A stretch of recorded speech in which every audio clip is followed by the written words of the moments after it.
In 2017, 5 amateur filmmakers vanished in the forests surrounding Wyrmwood Lake, a remote and unmarked body of water buried deep within the Cascade Mountains of Oregon.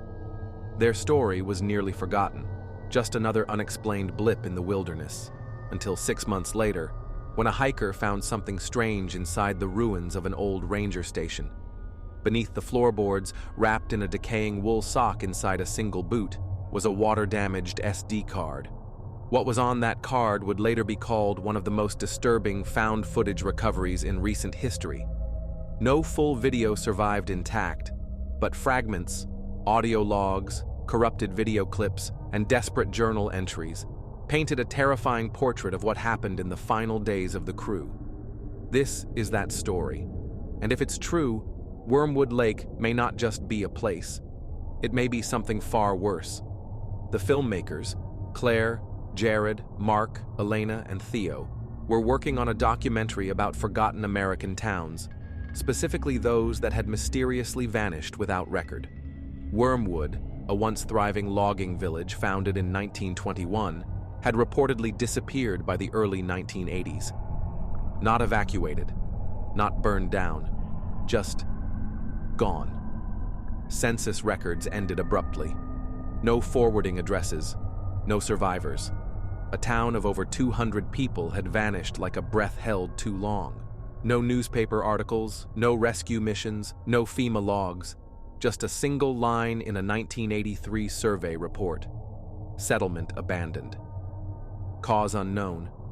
And so the crew, drawn by mystery and ambition, tracked down Wyrmwood Lake using a topographic map from the 1970s and a few hints from local folklore. They had no idea what they were walking into. They arrived on August 4th.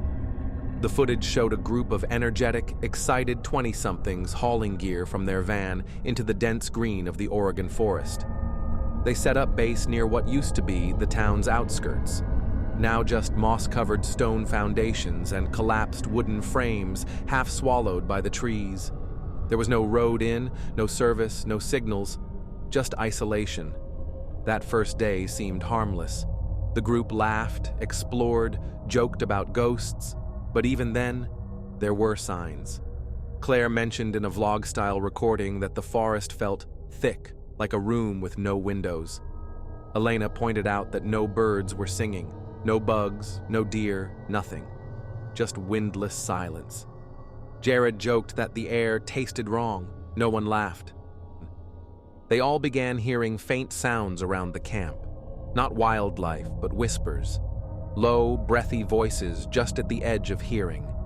They assumed it was their minds playing tricks in the stillness. That theory held until day 3, when they found the journal. Inside the ruins of the ranger station, under a rusted filing cabinet, they discovered a water-damaged leather notebook. It belonged to the last ranger stationed at Wyrmwood, a man named Elroy Madsen. The entries started rational. Then they spiraled. Elroy wrote that the lake was not natural, that it didn't reflect the sky correctly, that it hummed at night, and then, more terrifyingly, that it was alive in a way no man understands, like a brain, like a dream trapped in water. He said the lake had started learning them, that it was watching, repeating, mimicking. And then, in the last few pages, his handwriting became erratic, nonsensical. Entire pages filled with one phrase, "It knows my name." By day 4, the group was deteriorating. Claire stopped speaking. Elena began filming herself sleeping. Theo tore down one of the tents and buried the camera batteries, saying the lake could see through the lens. Mark's journal said time was bending. They'd look up and the sun had moved in the sky, hours gone, food spoiled overnight, clocks didn't match. And the dreams began, vivid, disturbing dreams of drowning, of speaking in other people's voices, of walking into the water and never feeling cold. Jared claimed he saw a figure made of water standing on the surface of the lake. It didn't ripple, it didn't move, it just stood and watched. On the 5th night, everything collapsed. The only surviving footage from that night was static-filled and nearly silent, but Mark's voice can be heard saying, "He's gone." Jared had walked into the lake while the others slept. No footsteps, no hesitation, just a calm, barefoot walk into the glass-like water, and then he was gone. Not a splash, not a sound. Claire followed the next morning. She looked right into the camera before walking in, smiling in a way that didn't seem like her. Her eyes were wide and empty. When Mark tried to stop her, she whispered, "It already has me," and then submerged without resistance. By day 6, only Mark, Elena, and Theo remained. Elena stopped responding to anyone. Theo tried to run but returned hours later, eyes bloodshot and clothes soaked. He said he had seen something in the trees, a version of himself, staring from the dark, mouthing the word, "Remember." Mark recorded one final message. His voice was unsteady, breath short, as if something were pressing on his chest. He said the lake wasn't a place, but a recording, a memory, stretching back centuries, made of every soul it had taken. He said, "It doesn't kill you. It copies you. You dissolve in it, and it rebuilds you from memory, only it never gets the details right. It just tries." His final words were barely audible. "If you find this, don't look at the water.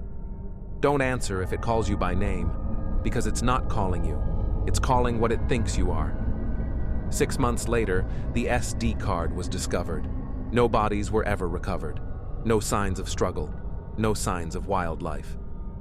The ranger station has since been sealed off by authorities. The forest around Wyrmwood Lake has become restricted land. Officially, it's due to environmental hazards. Unofficially, locals say the lake still appears and disappears, not always in the same place. Some say it moves, others say it waits. Every few decades, someone goes missing near its last known location. A camper, a hunter, a child. Sometimes they come back, but they're not quite the same. They don't speak, they smile too often, and they don't cast reflections in water. People who've seen the lake and left remember different things: trees in the wrong place, trails that weren't there, voices whispering in familiar tones. The most consistent story is this: if you camp near Wyrmwood Lake on the 3rd night, you will hear someone call your name from the shore. It will be soft, familiar. It will sound like someone you trust. But if you turn and look, if you answer, something remembers you, and you will never truly leave. So if you're out there, hiking in Oregon, and you come across a lake that isn't on your map, one that's too still, too quiet, do not stop. Do not drink the water. Do not speak to anyone standing in it.